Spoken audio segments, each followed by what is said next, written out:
টানা 10 বছর ব্যভিচারে লিপ্ত ছিল। 10টা বছর লোকের স্বীকৃতি, স্বীকার করা মুখের কথা।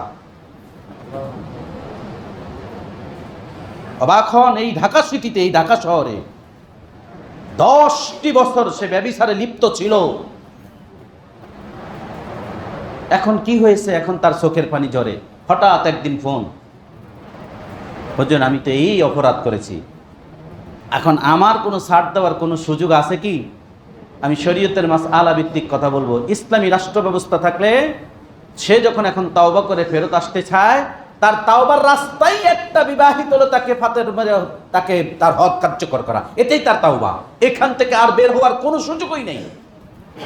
না, আমাদের দ্বারা এমন কিছু কাজ সংগঠিত হতে পারে যে কাজগুলোর মাধ্যমে, যে কাজ করার কারণে আমরা মুখে বলি ইমানদার, আদতে আমি ইমানদার না। যে দিন থেকে বেরিয়ে যায় তাকে মুরতাদ বলা হয়। যে দিন থেকে বেরিয়ে যায় সে কি হয়? মুরতাদ। ইসলামী শরীয়তে মুরতাদের হুকুম হলো তাকে কতল করে দেওয়া।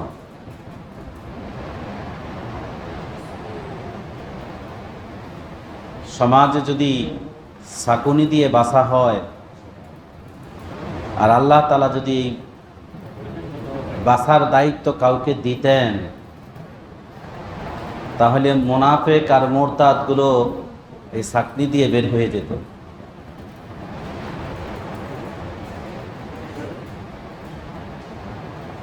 মুনাফিক এবং মুরতাদ এবং কুফরদের ব্যাপারে আল্লাহ তাআলাই মুহাম্মদ সাল্লাল্লাহু আলাইহি সাল্লামকে বলছেন, এদের ব্যাপারে কোনো শৈথিল্যতা করবেন না, এদের ব্যাপারে কোনো শিথিলতা দেখাবেন না।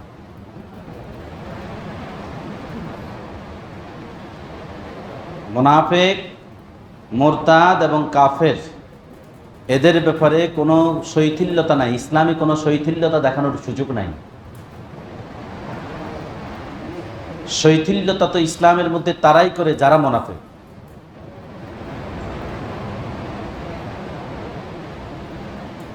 কেননা সূরাতুল মাউনের মধ্যে আমরা কি পড়ি?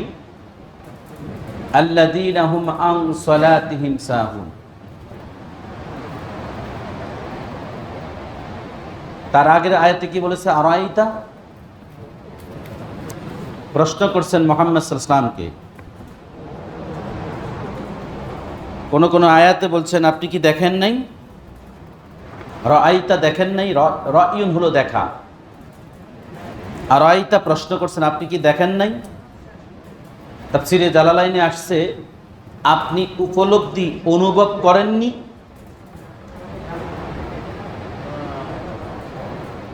কি ব্যাপারে?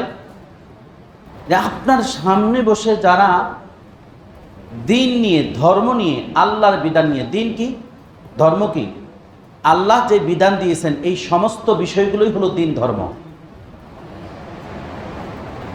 আমরা দিন শব্দটাকে একটা শব্দের মধ্যে সীমাবদ্ধ করে ফেলেছি। দিন বলতে কি এটা আজও উপলব্ধি করিনি, বুঝতে পারিনি, একটি শব্দের মধ্যে সীমাবদ্ধ করে ফেলেছি। দিন, দিন হলো গোটা কোরআনের জীবন ব্যবস্থাটাই হলো দিন। সেখানে আপনার জন্য আদেশ আছে, সেখানে আপনার জন্য নিষেধ আছে, সেখানে আপনার জন্য জান্নাতের কথা বলা আছে, সেখানে আপনার জন্য জাহান্নামের কথা বলা আছে, সেখানে আপনার জন্য আযাবের কথা আছে, সেখানে আপনার শাস্তি, আযাব মানে শাস্তির কথা বলা আছে, সেখানে আপনাকে অপচয় করার ব্যাপারে নিষেধ আছে, সেখানে আপনাকে হালাল খাদ্যের ব্যাপারে আদেশ দেওয়া আছে, সেখানে আপনাকে সুদ গ্রহণ করতে নিষেধ করা হয়েছে, সেখানে আপনাকে ব্যভিচার করতে নিষেধ করা হয়েছে, সেখানে জান্নাতীদের রাস্তার ব্যাপারে বলা হয়েছে, সিরাতাল মুস্তাকিমের পথে বলা হয়েছে। এটি সমষ্টিগত সব বিষয় নিয়ে হলো দিন। এর মধ্যে আপনি কোনটা বাদ দিবেন?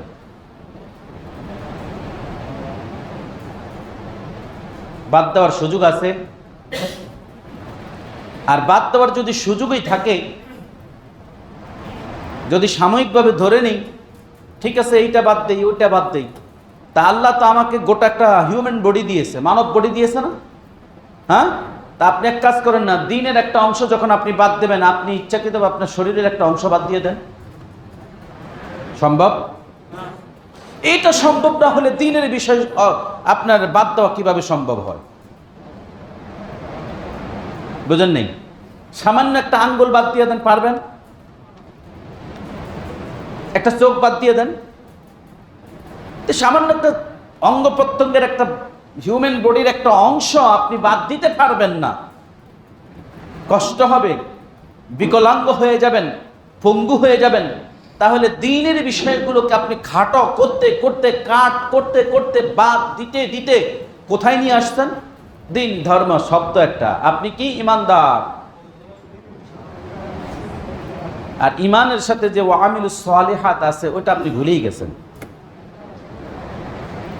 আরাইতাল্লাযী ইউকাযযিবু বিদ্দীন, আপনি তাদের ব্যাপারে অনুভব করেননি, উপলব্ধি করেননি যারা দিন সম্পর্কে মিথ্যা প্রতিপন্ন করে।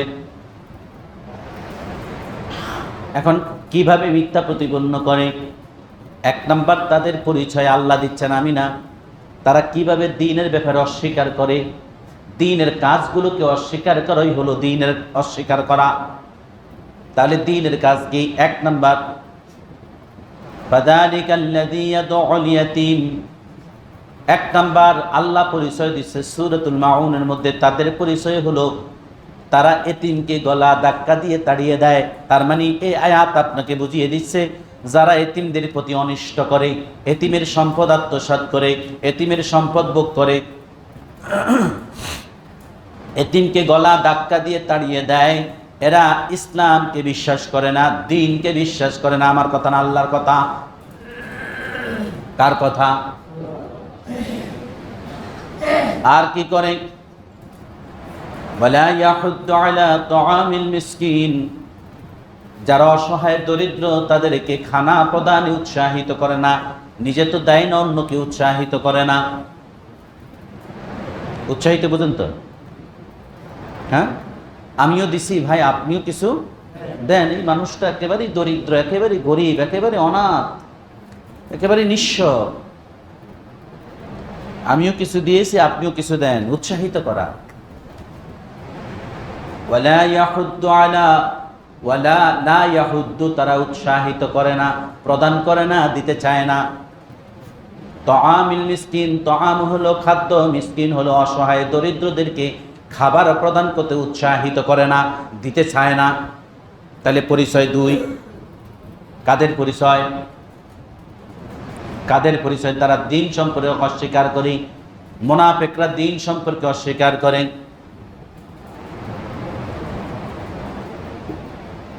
ফাওয়াইলুল লিল মুসাল্লিন, তাদের আরো বৈশিষ্ট্য হলো ওই সকল মুসল্লিদের জন্য তিরস্কার, আফসোস।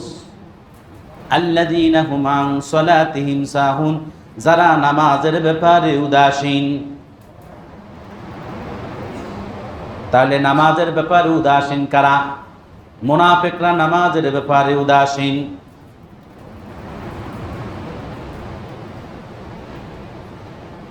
মুনাফিকরা নামাজের ব্যাপারে কি? উদাসীন। আল্লাহ আমাদেরকে হেফাজত করো।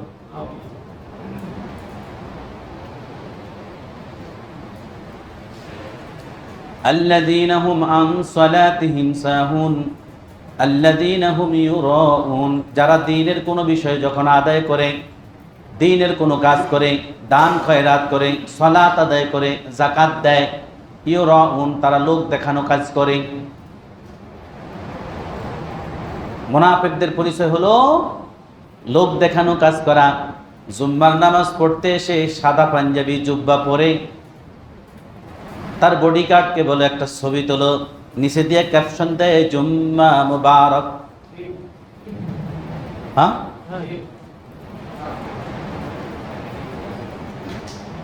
আল্লাহ বলছেন এদের পরিচয় কি? আল্লাযীনা হুম ইউরাউন, এরা লোক দেখানো সালাত আদায় করে। এটা কাদের পরিচয়? বলেন কাদের পরিচয়?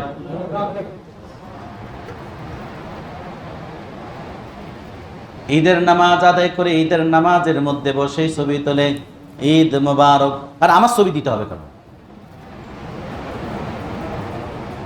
আপনার ছবি দিতে হবে কেন? নামাজ পড়ছেন আপনি, হ্যাঁ?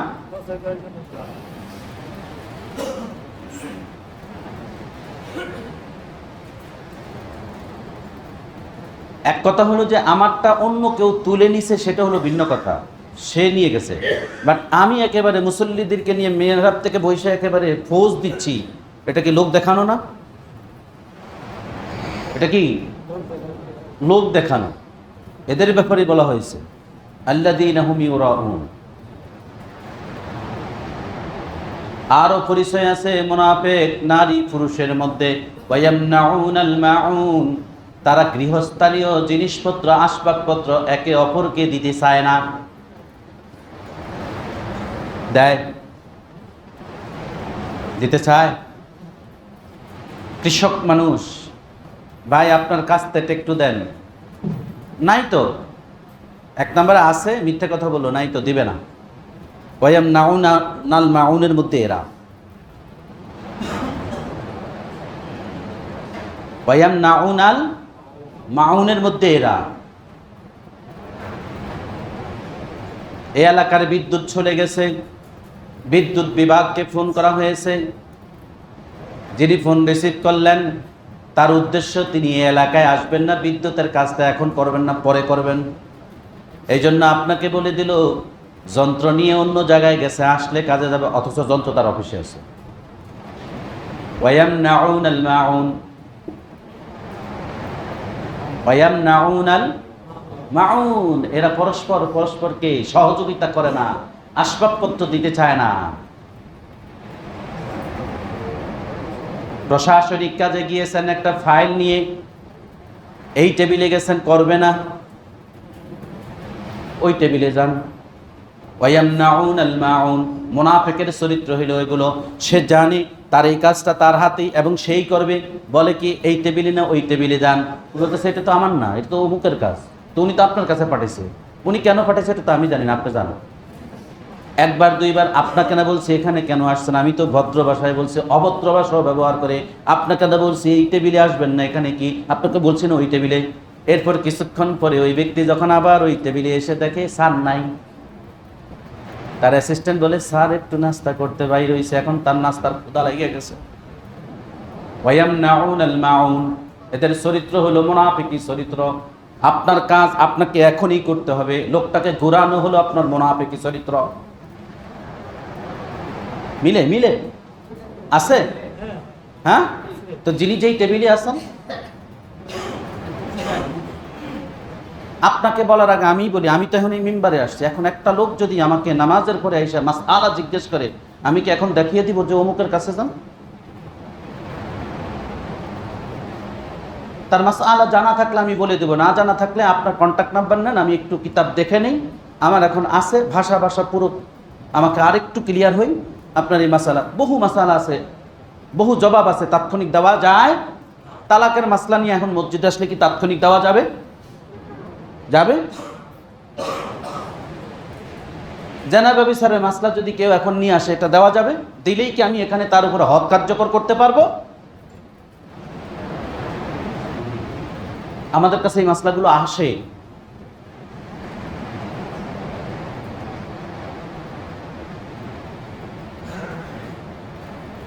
টানা 10 বছর ব্যভিচারে লিপ্ত ছিল, 10টা বছর, লোকের স্বীকৃতি, স্বীকার করা মুখের কথা।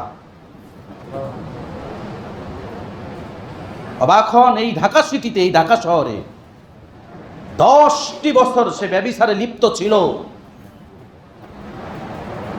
এখন কি হয়েছে? এখন তার চোখের পানি ঝরে। হঠাৎ একদিন ফোন, হুজুর আমি তো এই অপরাধ করেছি, এখন আমার কোনো ছাড় দেওয়ার কোনো সুযোগ আছে কি? আমি শরীয়তের মাসআলা ভিত্তিক কথা বলবো। ইসলামী রাষ্ট্র ব্যবস্থা থাকলে সে যখন এখন তাওবা করে ফেরত আসতে চায়, তার তাওবার রাস্তাই একটা বিবাহিত হলো তাকে ফাতের মেরে তাকে তার হক কার্যকর করা, এটাই তার তাওবা।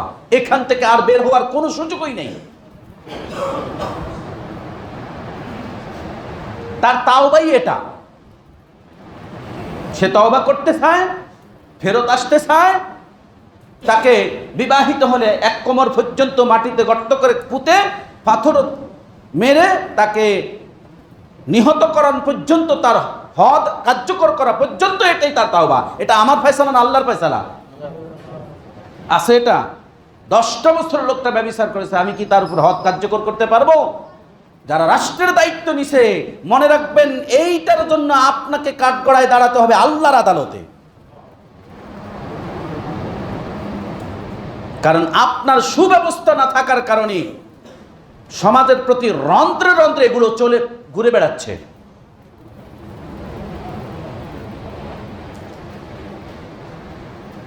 আল্লাহ আমাদের হেফাজত করুন।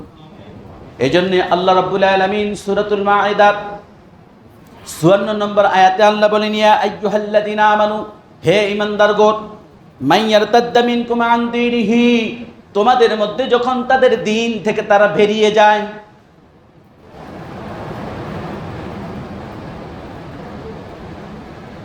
বুঝছেন কথাটা কার? আল্লাহ বলছেন, তোমাদের মধ্যে যখন কেউ দিন থেকে বেরিয়ে যায়, ধর্মের কর্ম থেকে বেরিয়ে যায়, সালাত থেকে বেরিয়ে যায়, ইসলাম থেকে বেরিয়ে যায়, মুনাফিকি আচরণের মধ্যে ফিরে যায়, কুফরির দিকে ফেরত যায়, ইহুদি ধর্ম গ্রহণ করে ফেরত যায়, মাজুসি ধর্ম গ্রহণ করে ফেরত যায়, খ্রিস্টান ধর্ম গ্রহণ করে ফেরত যায়, মুরতাদ হয়ে যায়। আল্লাহ বলেন, মাইয়ারতাদ্দা মিনকুম আন দীনিহি, যে ব্যক্তি তার ধর্ম থেকে ফেরত যায়। এখন ধর্ম থেকে ফেরত যে এই কথাটাকে যদি আপনি ব্যাখ্যা দেন, সঠিক হবে? তখন অমুসলিম যে কেউ বলবে যে হ্যাঁ, তোমাদের ধর্মগ্রন্থেই তো আছে যে কোনো ব্যক্তি যেন তার ধর্ম থেকে ফেরত না যায়। কিন্তু আগে আল্লাহ তাআলা বলছেন, ইয়া আইয়ুহাল্লাযীনা আমানু, হে ঈমানদারগণ। এখানে মুরাদ কারা?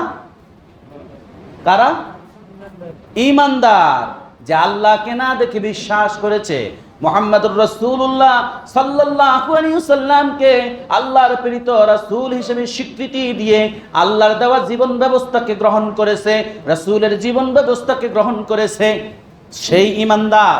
তাকে বলা হচ্ছে, আল্লাহ বলেন, মাইয়ারতাদ্দা মিনকুম আন দীনিহি, যে ব্যক্তি তার দিন থেকে বেরিয়ে যায়, আল্লাহর কোনো ক্ষতি হবে? এই যে আল্লাহর ক্ষতি হবে না, পরবর্তীতে আল্লাহ বলেন, ফাসাউফা ইয়াতিল্লাহু বিকাওম, ওকে, তোমাদের মধ্যে যারা দিন থেকে বেরিয়ে গেছে বেরিয়ে যাক। আল্লাহ রাব্বুল আলামিন এই মানুষের মধ্য থেকে একটা একনিষ্ঠ জাতি, ইখলাস জাতি, খালেস জাতি, আল্লাহ তাআলা আবার আরেকটা খালেস জাতিকে সৃষ্টি করবেন, তৈরি করবেন। এই কথাগুলো আমি মিম্বার থেকে বহুবার বলেছি। আপনি সালাত আদায় করেন আর না করেন, দ্বীনের জন্য জিহাদ করেন আর না করেন, ইসলামের জন্য কাজ করেন আর না করেন, আল্লাহর কিছু আসে যায় না। কারণ আপনি যখন করবেন না, আপনাকে আল্লাহ তাআলা সরিয়ে দিবেন। কিভাবে? এমনি না, জালেমকে জালেম দিয়ে, শাস্তি দিয়ে সরাবেন। যে আল্লাহর হকের বিপরীত কর্ম করবে সে জালেম, আর জালেমকে জালেম দিয়ে সরাবেন। আল্লাহ বলেন, ফাসাউফা ইয়াতিল্লাহু বিকাওম, আল্লাহ তাআলা এমন একটা জাতি, কওম মানে সম্প্রদায়, জাতিকে আল্লাহ তাআলা তৈরি করবেন, দাঁড় করাবেন। কেন করবেন? আল্লাহ বলেন, ইউহিব্বুহুম, এমন একটা সম্প্রদায়কে আল্লাহ তাআলা দাঁড় করাবেন যাদেরকে স্বয়ং আল্লাহ তাআলা ভালোবাসবেন। শুধু তাই না, আল্লাহ তাদের ব্যাপারে আবার স্বীকৃতি দিচ্ছেন, ওয়া ইউহিব্বুহুম, তারাও তাক আল্লাহকে ভালোবাসবে। এমন একটা কওম, এমন একটা সম্প্রদায়, এমন একটা জাতিকে আল্লাহ তাআলা তৈরি করবেন, যে জাতি, যেই সম্প্রদায়কে আল্লাহ ভালোবাসবেন, আবার তারাও আল্লাহকে ভালোবাসবে। আপনারা কি আল্লাহকে ভালোবাসতে পারেন? বাসেন? হ্যাঁ, জি না। প্রমাণ? কারণ আল্লাহকে ভালোবাসাকারী ব্যক্তি আর যাই হোক অন্যের উপর জুলুম নিপীড়ন করে না, করবে না। আল্লাহকে প্রকৃত ভালোবাসাকারী ব্যক্তি অন্যের উপর জুলুম নিপীড়ন করে না, করবে না। ক্লিয়ার? যখন জুলুম নিপীড়ন করে আর যাই হোক, সে আল্লাহকে ভালোবাসে না। নবী কি, রসুল মুহাম্মদ সাল্লাল্লাহু আলাইহি ওয়াসাল্লাম কি কোনো মানুষের উপর অন্যায়ভাবে জুলুমকারী ছিলেন? আল্লাহ কি কারোর উপর জুলুমকারী? আল্লাহ কি জুলুমকারী? মুহাম্মদ সাল্লাল্লাহু আলাইহি ওয়াসাল্লাম এখন নাই, চলে গেছেন, আমাদেরকে এতিম করে চলে গেছেন, কিন্তু আল্লাহ তো আছেন। হ্যাঁ, আমরা প্রতিনিয়ত যে অপরাধগুলো করি, আজকের যারা ফজরের সালাত ছুটে গেছে, আল্লাহ কি তাদের উপর জুলুম করেছেন? তুমি যেহেতু আজকের ফজরের সালাত আদায় করো না, পানিশমেন্ট এখনই হয়ে যাক। আল্লাহ কি এই জুলুম ছাপিয়ে দিয়েছেন? আমার কথা বুঝেন নাই? অতএব আল্লাহ জুলুমকারী নন। আল্লাহ রাব্বুল আলামিন এরপর বলেন, এমন একটা জাতি, এমন একটা সম্প্রদায় আমি দাঁড় করাবো যারা কি করবে? যাদেরকে আল্লাহ ভালোবাসবেন, আল্লাহ তাদেরকে ভালোবাসবে। ওয়া ইউহিব্বুনাহু, তারাও আল্লাহকে ভালোবাসবে। আযিল্লাতিন আলাল মুমিনিন, ওহ চমৎকার কথা। আযিল্লাতিন আলাল মুমিনিন, সুবহানাল্লাহি ওয়া বিহামদিহি। এদের পরিচয় হলো এরা তো আল্লাহকে ভালোবাসবেই, আবার আল্লাহ তাদেরকে ভালোবাসবে এমন ভাবে এরা এক মুমিন অপর মুমিনের প্রতি তারা সদয় হবে, সহজতর হবে। এক বিশ্বাসীর উপর আরেক বিশ্বাসী কি হবে? সহজতর হবে। কিন্তু এখন আমার আপনার মুখের বলি কি? কিসের দাড়ি, কিসের টুপি, কিসের জুব্বা? এসে খারাপ আর আছে নাকি? এসে একটা হিন্দু ভালো, এসে একটা ইহুদি ভালো, এসে একটা খ্রিস্টান ভালো। আপনি বলছেন, আল্লাহ কি বলছেন আপনাকে? তা আপনি কিভাবে বললেন যে এই ব্যক্তির সে হিন্দু ভালো, এই ব্যক্তির সে খ্রিস্টান ভালো, এই ব্যক্তির সে ইহুদি ভালো? সার্টিফিকেট দিলেন কিভাবে আপনি? এটা আপনারা বলেন কি না? আমরা বলি কি না? হ্যাঁ, বলি না? বলি না?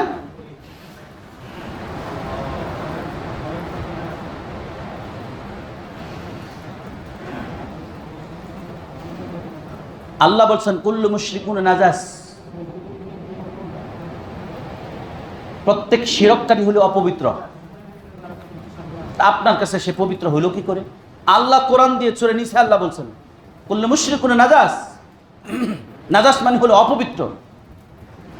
প্রত্যেক শিরককারী, আল্লাহর সাথে অংশীদার সাব্যস্তকারী হলো অপবিত্র। কে বলছেন? আল্লাহ বলছেন।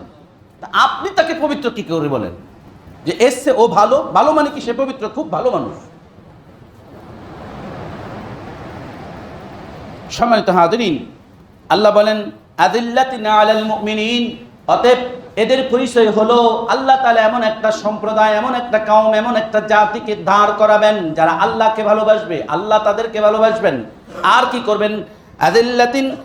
আযিল্লাতিন আলাল মুমিনিন, মুমিনদের প্রতি তারা পরস্পরের প্রতি সহজতর, কোমল, নমনীয়। বুঝছেন তো? এক মুমিন আরেক মুমিনের উপর কি হবে না? কঠোরতারও করবে না, কঠোরতা দেখাবে না। বাহ্যিক কাজে, শরীয়তের ব্যাপারে তাকে কঠোর হতে হবে। শরীয়তের ব্যাপারে কঠোর হতে হবে। এরপর আল্লাহ বলেন আইজ্জাতিন আলাল কাফিরিন, মুমিনদের প্রতি হবে কোমল নমনীয়, কাফেরদের প্রতি হবে অত্যন্ত কঠোর। আজকে ফিলিস্তিনের নির্যাতিত মানুষ নির্যাতিত হচ্ছে, তাতে করে ইহুদিদের প্রতি কিছু মানুষ কি নমনীয়? বিশ্বের বিভিন্ন রাষ্ট্রের লোকেরা কি নমনীয় না কঠোর? কঠোর হইলে কিন্তু যুদ্ধে লিপ্ত হতে, নমনীয় বিদায় তারা যুদ্ধে লিপ্ত হয়নি। অথচ আল্লাহ বলছেন নো কনসিডার, কোনো কনসিডার নাই। অমুসলিমদের প্রতি সর্বদাই কঠোর হতে হবে মুমিনরা। আর যখন এই মুমিনরা হবে না, তখন আল্লাহ তাআলা এদেরই আরেকটা উপজাতি দিয়ে, শাস্তি দিয়ে, এদেরকে সরিয়ে দিয়ে ওখানে আরেকটা কওম, আরেকটা সম্প্রদায়কে আল্লাহ তাআলা দাঁড় করাবেন। আর ওদের সংখ্যা হবে খুব সংক্ষিপ্ত। এই জন্য আপনি বলেন 200 কোটি মুসলমান, 200 কোটি দিয়ে কি, 200 কোটি 200 মানুষ দিয়ে কি করবেন? কিন্তু আল্লাহ যখন বিজয় দিবেন তখন ওই 200 মানুষ দিয়েই বিজয় দিবেন, তখন 200 কোটি মানুষের প্রয়োজন হবে না।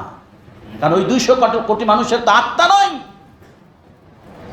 দ্বীনের ব্যাপারে তাদের ভালোবাসা নাই, আল্লাহর প্রতি তাদের মহব্বত নাই, রাসূলের প্রতি তাদের মহব্বত নাই, এই জন্য বিজয় আসছে না।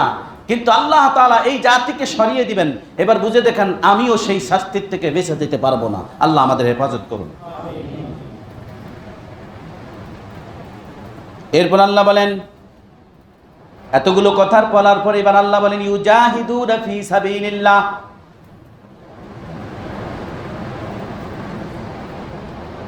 তারা কি করে? তারা আল্লাহর পথে লড়াই করে। ইউজাহিদুনা ফি সাবিলিল্লাহ, তারা আল্লাহর পথে লড়াই করে। কারা করবে? যাদেরকে আল্লাহ এমন একটা কওম দাঁড় করাবেন, যাদেরকে আল্লাহ ভালোবাসবেন, আল্লাহ তাদেরকে ভালোবাসবেন। তাদের কাজ হলো ইউজাহিদুনা ফি সাবিলিল্লাহ, আল্লাহর পথে তারা যুদ্ধ করবে, আল্লাহর পথে তারা লড়াই করবে। কার জন্য? আল্লাহর জন্য লড়াই করবে। তাহলে এই একটা সম্প্রদায় কিয়ামত পর্যন্ত থাকতে হবে। আর পশ্চিমারা এবং ইহুদি খ্রিস্টানরা মূলত মুসলমানদের এইটাকে সর্বাধিক ভয় পায়। এদেরকে কোনোভাবেই জিহাদের ময়দানে একত্রিত হতে দেওয়া যাবে না, এইটাকেই সর্বাধিক ভয় পায়। আপনি মসজিদে ঢুকে নামাজ পড়েন, বাধা দিবে না। মসজিদে ঢুকে সারাদিন কোরআন তেলাওয়াত করেন, বাধা দিবে না। সারাদিন আপনি তেলাওয়াত তাসবিহ তাহলিল করেন, বাধা দিবে না। সারা বছর রোজা রাখেন, বাধা দিবে না। সারা বছর আপনি কাবা করে পড়ে থাকেন, কাবা করে যাতায়াত করেন, বাধা দিবে না। কিন্তু এই মসজিদের মুসল্লিরা যখন ময়দানে গিয়ে আল্লাহু আকবার ডাক দিবে, এই ডাকটাকেই তারা ইহুদি খ্রিস্টানরা সবচেয়ে বেশি ভয় পায়। ও মুসলমান, এটাকেই তারা সবচেয়ে বেশি ভয় পায়। শুধু তাই না, ইহুদি খ্রিস্টানদের কথা বলেছি, তাগুতকে বিশ্বাসকারী, তাগুতের আইনকে বাস্তবায়নকারীরা ওই আল্লাহু আকবার ধ্বনিটাকে ভয় পায়। এই আল্লাহু আকবারের ধ্বনি দেওয়া মানুষদেরকে একত্রিত হতে দেয় না, দিবে না, দিবে না, দিবে না। বুঝেন নাই কথা? আমি বলছি না কোরআনের কথা। সূরাতুল মায়েদা 54 নম্বর আয়াত। সন্দেহ হলে কোরআনের তাফসীর স্বচক্ষে দেখে আমার কথার বিরোধিতা করেন, না দেখে বিরোধিতা করবেন না। তাহলে আপনি জেনে রাখুন, ওই মুনাফিক আর আপনার মধ্যে কোনো পার্থক্য নেই। কারণ রাসূল সাল্লাল্লাহু আলাইহি সাল্লাম থেকে এই কথা শুনে রাসূলের বিরুদ্ধে বাহিরে গিয়ে বিরুদ্ধাচরণ করছিল এই মুহাম্মদ সাল্লাল্লাহু আলাইহি ওয়াসাল্লামের সামনের থেকে থাকা ওই মুনাফিকরাই। এখন নিজেকে যদি নিজেই মুনাফিকের পরিচয় দিতে চান, সেখানে আমার কি বলার আছে আর কি করার আছে? আল্লাহ বলেন ইউজাহিদুনা ফি সাবিলিল্লাহ, তারা আল্লাহর পথে লড়াই করে। যারা আল্লাহর পথে লড়াই করে, আল্লাহ তাদের আরো কিছু বৈশিষ্ট্য পরিচয় দিচ্ছেন। ওয়ালা ইয়াখাফুনা লাউমাতা লাইম, তারা লড়াইয়ের ময়দানে পিছপা হয় না এবং কোনো কিছুকে তারা পরোয়া করে না। আল্লাহ তাআলা এমন একটা জাতিকে বানাবেন, এমন একটা সম্প্রদায়কে দাঁড় করাবেন, যারা আল্লাহকে ভালোবাসবে, আল্লাহ তাদেরকে ভালোবাসবেন এবং মুমিনদের প্রতি তারা হবে সহজতর, কোমল, কাফেরদের প্রতি হবে কঠোর। এবং তারা মুজাহিদ, তারা জিহাদ করবে এবং তারা কি করবে? ওয়ালা ইয়াখাফুনা লাউমাতা লাইম, তারা কোনো কিছুর পরোয়া করবে না, জীবনের পরোয়া করবে না, জীবনের পরোয়া করবে না, কোনো অন্যায়ের পরোয়া করবে না। ইহুদি খ্রিস্টানরা তাকে মেরে ফেলবে, এই পরোয়া করবে না। আমার কথা নয়, তাফসীরে মাযহারিতে খুঁজে দেখেন আপনি। এই জন্য হামাস কিছুকেই পরোয়া করে না, আফগান পরোয়া করে না, কাশ্মীরের মুসলমানরা পরোয়া করে না। এই জন্য তারা লড়াই করেও তাদের জায়গায় টিকে আছে। হামাসের ফিলিস্তিনের নিরীহ নারী, শিশু, নিরীহ মানুষগুলোকে হত্যা করেছে। এখন পর্যন্ত হামাসের কোনো লোকদেরকে ওইভাবে, তাদের কিছু নেতাদেরকে মেরে ফেলেছে, কিন্তু হামাসের এখন পর্যন্ত ক্ষতিই করতে পারেনি। এটা আমার কথা নয়। একটা মুজাহিদ, একটা জিহাদকারী দল ওই পশ্চিমাদের কলিজায় আতঙ্ক ধরানোর জন্য এটা কিয়ামত পর্যন্তই থাকবে। এই হামাস চলে যাবে, আরো হামাস আসবে, ওই হামাস চলে যাবে, আরেক হামাস আসবে। অতএব কিয়ামত যতক্ষণ না হবে, পৃথিবী যতক্ষণ থাকবে, এতক্ষণ পর্যন্ত ইহুদি খ্রিস্টানদের অন্তরে কাঁপন ধরানোর জন্য একটা দলকে আল্লাহ তাআলা তৈরি করেই রাখবেন। এটা আল্লাহর ফয়সালা। আমরা কিন্তু তাদেরই বিরোধিতা করি, আমরা এই সমাজে কিন্তু তাদেরই বিরোধিতা করি, কিন্তু ভাবি না আমি কি করছি। এরপর আল্লাহ বলেন যালিকা ফাদলুল্লাহি ইউতিহি, যালিকা ফাদলুল্লাহি ইউতিহি মান ইয়াশা। অতএব এই মানুষের মধ্য থেকে আল্লাহ তাআলা যাকে ইচ্ছা, যাকে ইচ্ছা, আল্লাহ যাকে ইচ্ছা তাকেই এই কল্যাণকর, এই মুজাহিদ হওয়ার মতো তৌফিক দান করেন, সবাইকে দেন না। কারণ আগে কি বলছে? ইউজাহিদুনা ফি সাবিলিল্লাহ ওয়ালা ইয়াখাফুনা লাউমাতা লাইম। এই দুইটার বিষয়ে আল্লাহ বলেন যালিকা, এরাই যারা মুজাহিদ, যারা মোমেনদের প্রতি কমল, কাফেরদের প্রতি কঠোর, আল্লাহকে ভালোবাসবে, আল্লাহ তাদেরকে ভালোবাসবেন। যালিকা, ওরাই। বুঝেছেন না? বুঝেন নেই? যালিকা, এরাই, এই যাদের ব্যাপারে এত গুণ বর্ণনা করা হয়েছে, এরাই ফদলুল্লাহি ইউতিহি, আল্লাহ যাকে ইচ্ছা তাকেই তিনি এটা দান করবেন এবং করতে পারেন। কেননা আল্লাহু ওয়াসিউন আলিম, ওয়াসিউন হলো ব্যাপক প্রশস্ত, আল্লাহ তাআলা ভূমণ্ডলের ব্যাপক বিস্তৃত ভূমণ্ডলের মালিক। আর এখানকার মানুষ কি করে, কারা জিহাদ করবে, কারা মুনাফিক হবে, আলিম প্রজ্ঞাবান, তিনি তাদের সম্পর্কে ওয়াকিফাল, জানেন। জানেন না? আমি যে মিম্বার থেকে বলছি জানেন না? আপনি কি মনোযোগ দিয়ে শুনছেন নাকি শুনেন না? আল্লাহু আলিমুম বিজাতিস সুদূর, আল্লাহ বলছেন আল্লাহু আলিমুম বিজাতিস সুদূর। সুদূর মানে হলো অন্তর, অন্তঃকরণের গোপন রহস্য, গোপন খবর, গোপন কথা, গোপন চিন্তাধারা কে জানেন? আল্লাহ সুবহানাহু ওয়া তাআলা জানেন। সম্মানিত হাজিরিন, আরেকটি বিষয় হলো আমাদের বাংলাদেশের মানুষ সব ক্ষেত্রেই কেউ হয়তো একটু বেশি বুঝে, কেউ একটু কম বুঝে। এটা ন্যাচারালগতভাবে ইসলামিক ফাউন্ডেশন থেকে ঘোষণা এসেছে যেন সারা বাংলাদেশে একই সময়ে জুমার নামাজগুলো অনুষ্ঠিত হয় এবং 1:30টার মধ্যে নামাজ অনুষ্ঠিত হয়। বুঝতে পারছেন? 1:30টার মধ্যে নামাজ অনুষ্ঠিত হয়। তো 1:30টার মধ্যে নামাজ অনুষ্ঠিত হওয়াটাকে আমাদের দেশের মানুষ দুইভাবে নেয়। এক, কেউ মনে করেন যে 1:30টার মধ্যে খুতবার আলোচনা শেষ, সুন্নতের সময় দিবে। বুঝেন? কিন্তু আমি একদম বুঝাই বলতেছি, 1:30টার মধ্যে খুতবার আলোচনা শেষ, সুন্নতের সময় দিবে, তার মানে নামাজ শুরু হয়ে গেছে, তার মানে নামাজ শুরু হয়ে গেছে। আবার কেউ বুঝেন যে না, খুতবার আলোচনা শেষ, সুন্নত শেষ, খুতবার আজান হয়ে যাবে, খুতবা শেষ হবে, শুধুমাত্র ফরজ নামাজ 1:30টার সময় শুরু হবে। তাহলে কয় শ্রেণী হলো? আছে না নাই? হ্যাঁ, আমি মনে হয় ভুল বলছি কথাটা। আমাদের কিন্তু এই টেন্ডেন্সি কাজ করে যে খুতবা শেষ, সুন্নত শেষ, আলোচনা শেষ, খুতবা শেষ, ফরজ নামাজের জন্য 1:30টার সময় দাঁড়িয়ে যাবে, ওই 1:30টার সময় নামাজ আরম্ভ করতে হবে। মূলত সালাত খুতবার, আমরা এখন যে বয়ানটা করছি এটা খুতবার অংশ নয়, এখন যে বয়ানটা করছে এটা খুতবার অংশ নয়। সালাত শুরু হয়ে যায় আপনার সুন্নাত নামাজের জন্য আমরা সময় দিই, সুন্নাত থেকে, খুতবা থেকে, ফরজ থেকে, এই পূর্ণাঙ্গটাই হলো সালাতের ওয়াক্ত, সালাতের সময়। ক্লিয়ার? কেউ আগে আর পরে নয় যে সুন্নত আগে ফরজ পরে, না। আমি যখন আপনাকে সুন্নতের সময় দিলাম তখন থেকে আপনার সালাতের সময় শুরু, খুতবার আলোচনা শেষ, এরপর সুন্নত পড়া শেষ, আজান হবে, খুতবা হবে, এইগুলো সবই সালাতের অংশ, আলাদা করার কোনো সুযোগ নাই। খুতবা, ভাষণ, বক্তব্য, এটা উম্মার জন্য দিক নির্দেশনা। আল্লাহ আমাদের হেফাজত করুন। মুহাম্মদ সাল্লাল্লাহু আলাইহি ওয়াসাল্লাম এই দিক নির্দেশনা দিয়ে গিয়েছেন, সাহাবায়ে কেরাম দিক নির্দেশনা দিয়ে গেছেন। আফসোস, এই দিক নির্দেশনা থেকে আমরা শিক্ষা গ্রহণ করিনি। করছি? জুমার মিম্বার থেকে শিক্ষা গ্রহণ করি? জুমার মিম্বার থেকে শিক্ষা নেই। মুহাম্মদ সাল্লাল্লাহু আলাইহি ওয়াসাল্লাম কিন্তু সাহাবায়ে কেরামকে, এমনকি আজকের রাসূল সাল্লাল্লাহু আলাইহি ওয়াসাল্লামের সময়ে আজকের এই জুম্মার মেম্বার থেকেই সিদ্ধান্ত হতো, খুতবার ভাষণ থেকে সিদ্ধান্ত হতো ইয়েমেনে কোন মুজাহিদ দল চলে যাবে, এখান থেকে এই ভাষণ থেকেই চলে যেত।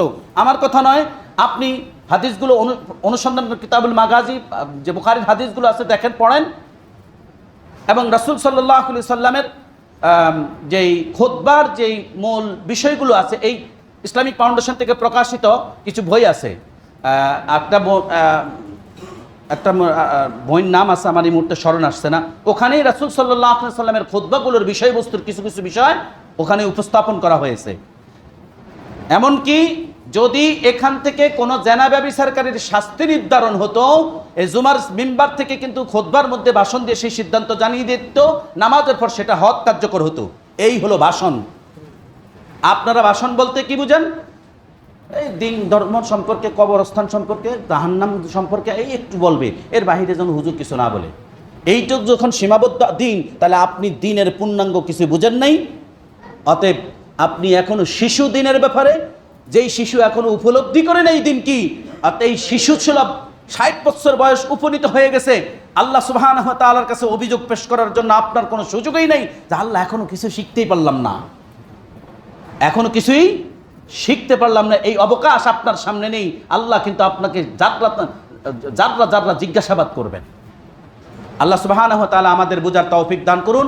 সেই সাথে আমরাও চাচ্ছিলাম অনেক আগ থেকেই, আপনাদের আগমন দেরিতে হয়, আমরাও চাচ্ছিলাম অনেক আগ থেকে আমাদের 1:30টার সময় যে এই যে আলোচনাটা করি এটা শেষ করে দিব। 1:30টার সময় 1:15টার সময় 1:15 আলোচনাটা শেষ করে দিব, শেষ করে সুন্নতের সময় দিব, সুন্নত পড়ে যাবেন, খুতবা হবে, খুতবা হওয়ার পর এবার যখন সিরিয়াল মতো আসবে আমরা এবার কি আমরা 1:30টার সময় নামাজে দাঁড়াবো না 1:25 জামাতে দাঁড়াবো সেটা আমরা সময় অনুপাতে, কিন্তু 1:15টার মধ্যে এই আলোচনাটা শেষ হয়ে যাবে ইনশাল্লাহ। আগামী জুমায় মনে রাখবেন, আগে চলে আসবেন, 1:15 আমাদের আলোচনা শেষ হয়ে যাবে ইনশাআল্লাহ তাআলা। বলি ইনশাআল্লাহ তাআলা। সম্মানিত